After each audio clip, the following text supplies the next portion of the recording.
Hello guys, வணக்கம். This is Anbuseelan. இன்னைக்கு நம்ம என்ன பார்க்க போகிறோம் அப்படின்னா, பேங்க் நிஃப்டியோட நெக்ஸ்ட் லெவல் என்ன, வரக்கூடிய வாரத்திற்கு எந்த மாதிரியான யுத்தியை பயன்படுத்தணும் அப்படிங்கிறது தான் என்டையராக இந்த வீடியோவில் பார்க்க போகிறோம். பிகினராக இருக்கிறீங்க அப்படின்னா இந்த வீடியோவை ஸ்கிப் பண்ணாமல் முழுமையாக பாருங்கள். எஜுகேஷன் பர்பஸ்க்காக என்னுடைய டெலகிராம் குரூப், வாட்ஸ்அப் குரூப்பில் இணையணும் விருப்பம் உள்ளவங்க டிஸ்கிரிப்ஷன் பாக்ஸில் லிங்க் கொடுத்துருக்கேன். அந்த லிங்க்கை பயன்பெற்று கொள்ளலாம். இப்போ நம்ம வீடியோக்குள்ளே போகலாம்.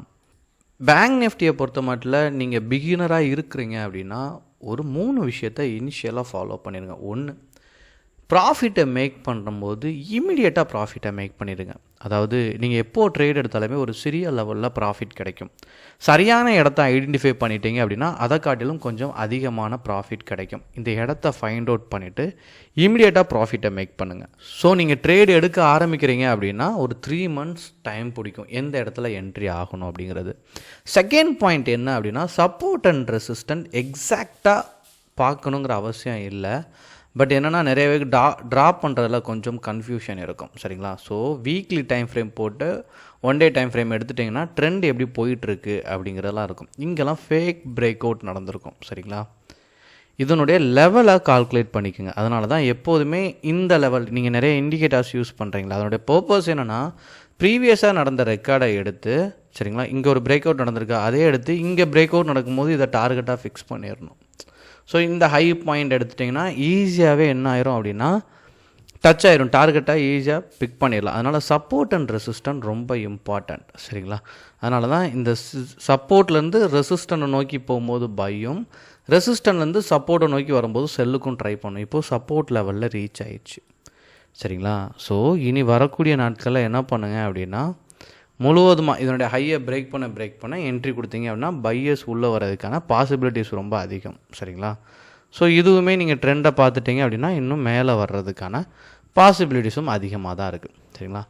தேர்ட், ரொம்ப இம்பார்ட்டண்ட்டான விஷயம் என்ன அப்படின்னா, ஆப்ஷனோட ஒரு அற்புதமான விஷயமே என்ன அப்படின்னா ஹெட்ஜிங் எப்படி பண்ணணும் அப்படிங்கிறத தெளிவாக கற்றுக்குங்க. அதாவது மற்றதை காட்டிலும், அதாவது நீங்கள் நார்மலாக ட்ரேட் பண்ணச்ச, சரிங்களா, ஒன்று பை பண்ணுவீங்க, இல்லை அப்படின்னா செல் பண்ணுவீங்க. சரிங்களா? இந்த 2 ஆக்டிவிட்டீஸ் தான் இருக்கும். ஆனால் நீங்கள் ஆப்ஷன் வரும்போது தான் பையும் பண்ணிக்கலாம். சரிங்களா? காலையும் பை பண்ணிக்கலாம், புட்டையும் பை பண்ணிக்கலாம். சரிங்களா? 2 ஆக்ஷனையும் நீங்கள் கரெக்டாக எடுத்துக்கலாம். ஸோ மார்க்கெட் மேலே போனாலும் சரி, கீழே போனாலும் சரி, எப்படி போனாலுமே நம்மளால் கண்ட்ரோல் பண்ண முடியும். சரிங்களா? இதுக்கு கொஞ்சம் நாலேஜ் தேவைப்படும். இந்த 3 விஷயமும் ரொம்ப இம்பார்ட்டன்ட். இப்போது நீங்கள் பேங்க் நிஃப்டி லெவல் அப்படின்னு எடுத்துக்கிட்டீங்க அப்படின்னா வரக்கூடிய நாட்களில் 52,020க்கு மேலே போச்சு அப்படின்னா நல்ல ஒரு கன்ஃபர்மேஷன் இருக்குது. அதே மாதிரி நெஃப்டியுமே நல்ல ஒரு பீக்கில் இருக்குது. அதனால் பிரேக் அவுட் நடந்துச்சு அப்படின்னா பையர்ஸ் வர்றதுக்கான பாசிபிலிட்டிஸ் ரொம்ப அதிகம். சரிங்களா? அடுத்து அதாவது சப்போர்ட் லெவலில் பிரேக் பண்ணால் தான் அடுத்து நீங்கள் என்ன பண்ணலாம் அப்படின்னா புட் ஆப்ஷனாக பை பண்ணுறதுக்கு போகலாம். சரிங்களா? மார்க்கெட் ரிவர்சலை பிரேக் அவுட், சரிங்களா, சப்போர்ட் லெவலில் பிரேக் அவுட் பண்ணணும் அப்படின்னா 50,300 டச் பண்ணணும். சரிங்களா? இது வர்றதுக்கான சாத்தியக்கூறு இல்லை. ஏன் அப்படின்னா இதை வச்சு மட்டும் support and resistant fine, but இதை வச்சு மட்டும் நீங்கள் மார்க்கெட்டை ப்ரெடிக்ட் பண்ண முடியாது. வெயிட்டேஜ் அப்படிங்கிறது ரொம்ப இம்பார்ட்டண்ட்டான விஷயம். HDFC, ICICI, Kotak, state bank, axis இதனுடைய பெர்ஃபார்மன்ஸ் எப்படி இருக்குது அப்படிங்கிறது செக் பண்ணதில் HDFCயை பார்த்தீங்க அப்படின்னா ரெசிஸ்டண்ட்டில் இருக்குது. சரிங்களா? வரக்கூடிய நாட்களில் இன்னும் மேலே போகிறதுக்கான பாசிபிலிட்டிஸ் இருக்குது. இல்லை அப்படின்னா இங்கேயே சஸ்டெயின் ஆகிட்டுருக்கும். சரிங்களா? கீழே சரீரக்கும் பாசிபிலிட்டி இல்லை. ஏன்னா இந்த இடத்துல உங்களுக்கு பார்த்தீங்கன்னா ட்ரெண்ட் அப்பில் இருக்குது. அடுத்து பார்த்துட்டிங்க அப்படின்னா ICICI பேங்க், சரிங்களா, ஸோ இதுவுமே நல்ல ஒரு பீக்கில் தான் இருக்குது.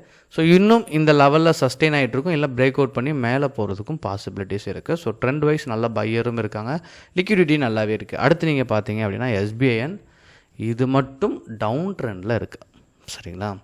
ஸோ ட்ரெண்டே பிரேக் அவுட் பண்ணிடுச்சு. ஸோ கேர்ஃபுல்லாக பண்ணக்கூடியதான். அடுத்து நீங்கள் பார்த்தீங்கன்னா ஆக்சிஸ் பேங்க் சப்போர்ட்லேருந்து ரெசிஸ்டண்ட்டை நோக்கி போய் ட்ராவல் ஆகிட்டுருக்கு. அப்புறம் பார்த்துட்டிங்கன்னா கோட்டக் ரெசிஸ்டன்ட் பாயிண்ட். ஸோ எதுவுமே வந்துட்டு டவுன் ட்ரெண்டில் நல்லா போயிருக்குங்கிறது SBIனை தவிர மற்ற எல்லாமே சொல்லிட முடியாது. எல்லாமே பிரேக் அவுட் ஆகி மேலே போகிறதுக்கான பாசிபிலிட்டிஸ் ரொம்ப அதிகமாகவே இருக்குது. ஸோ பேங்க் நிஃப்டி வரக்கூடிய வாரத்திற்கு மேலே, அதாவது அப் ட்ரெண்ட் வைஸ் பார்த்தீங்கன்னா பிரேக் அவுட் ஆகி மேலே சஸ்டெயின் ஆகிறதுக்கு தான் சான்சஸ் ரொம்ப அதிகம்.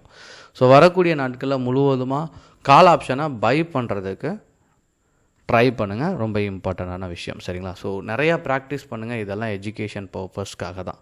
எதுவும் டவுட் இருந்தாலும் கமெண்ட் பண்ணுங்கள். Okay guys, thank you so much. பாய்.